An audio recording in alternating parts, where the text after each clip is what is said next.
this Ivy League institution, Yale, okay? And at face value, you might think they're doing something positive here, giving back, trying to right a wrong. I don't know that I see it that way. I don't know if I see it that way at all. Here's what Yale is doing. And again, I want you to just listen and then take it with a grain of salt and look at the fine print, which I'm going to give you. Yale's slavery reparations effort falls short, in my view. Yale has decided to pay reparations for its involvement, big involvement, in American slavery, and has set up an $80,000 scholarship to send students graduating from a local Connecticut high school to an HBCU of their choice. I love HBCUs. I live in Atlanta. They're great institutions of higher learning. But really, Yale? This is what you're doing and this is all you can do? Okay. University announced the launch of the Pennington Fellowship on December 12th. That fund, created to support New Haven public school students desiring to attend one of the 107 colleges designated as HBCUs. Pennington Fellowship will be a competitive scholarship, and over the course of 4 years will support 10 to 12 students in each college-bound cohort, according to President Peter Salovey. How much money does Yale have? A competitive scholarship. President Peter Salovey said, quote, when fully implemented, about 40 to 50 students will receive Pennington scholarships at any given time. Scholarship criterion requires seniors attending any New Haven public high school submit an essay, provide a letter of recommendation, and have participated in at least 40 hours of community service. Historically, haven't these students and their lineage served enough, done enough community service here? President of Yale? That's the criteria. Should a student receive the scholarship and complete the 4-year program in a black college, Yale would be responsible for $80,000 in tuition and fees for the fellow. It's not bad money, it's just not enough. It's not enough given what Yale perpetrated and given what Yale benefited as a result of it and who and what they have today. Scholarship addresses in part, the president goes on to say, historical disparities in educational opportunities for black citizens.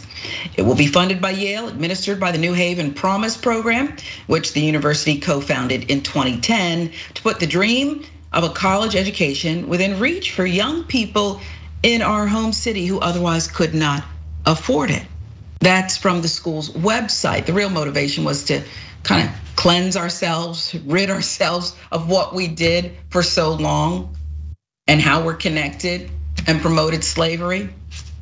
Okay, this is Yale's way of saying sorry, but the caveat is there are no HBCUs in Connecticut. So you're gonna leave the state of Connecticut if you wanna go to college, black kids. Okay, if you wanna benefit from this, you're not coming to Yale, you're going to an HBCU. Again, we love HBCUs. It's not the point here, not the point. No HBCUs in Connecticut, so the students will have to seek out of state colleges because in 1831, esteemed members of the Yale community joined leaders of New Haven to stop a proposal that would build a college for blacks, even though it was their enslaved ancestors who built Connecticut Hall.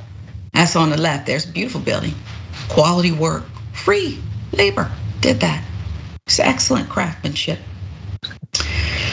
In the mid-18th century, moreover, the bigotry can be found in Yale's Memorial Hall Rotunda, that's on the right, which is inscribed with the names of Confederate soldiers, politicians, and other Southern state shareholders.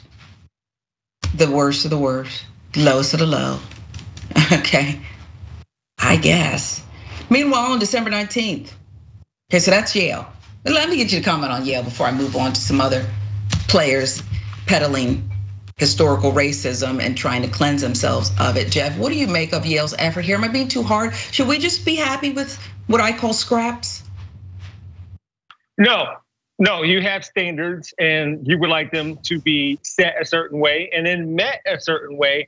And so I was sitting here looking up how many black people attend Yale year to year. And I think of it's 100 and it's 6% of their student body is black. I would like it if that were to go up a little bit. And I'm sure somebody who's watching this right now will talk about like credibility and if Black students are worthy of going, but there are pathways to get there because not every student at Yale deserves to be there. We've talked about this before when it comes to like donors or something like that, or people who were legacies and stuff like that. So yes, as you alluded to, HBCUs are excellent institutions of higher learning. I wish I would have considered an HBCU, but I went to Ohio State and I'm glad I did that. But there are excellent opportunities for kids to go to HBCUs, and I'm glad Yale is doing this. Is it enough? No, it's not. So I'm glad you have standards. Yeah, you got standards. And after what you did, Yale, and how much money, Yale is benefiting right now off of slavery. Okay, they never stop benefiting. Billions, okay? So I don't know why you wouldn't say, you know what? For the next 10 years, I can barely spit it out, but I'm gonna say 50% of incoming students should be people of color, descendants of slaves. That's what they should do. If you really want to right the wrongs. This Memorial Hall with the Confederate names, why is that still a thing? Okay, we can, if you want to have a committee, I'm happy to join it. And I'm sure, Jeff, you can make time. It'll be a paid position. You're gonna pay us to be on the committee. But we can tell you what to do, no? I mean, yeah, there has to be more they can do. And again, maybe at the expense of you and I coming off as ungrateful and entitled, which whatever. I've been called that before, whatever. Oh yeah, me too, and that's fine. Like me just wanting handouts from the government. Yeah. Okay.